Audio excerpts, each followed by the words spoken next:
In this video I'll show you how to enter and manage Android Auto and Apple CarPlay.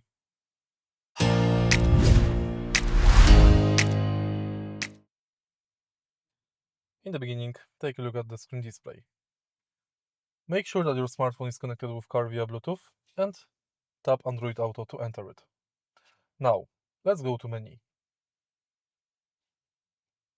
Here you've got access to certain apps like calendar, car scanners, banking accounts, messenger, phone, messages, WhatsApp, and basically most apps you've got installed on your smartphone.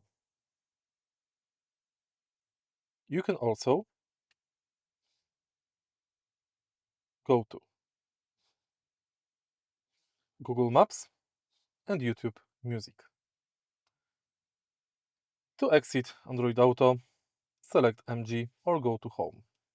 If you find this video helpful, please leave like, comment and subscribe.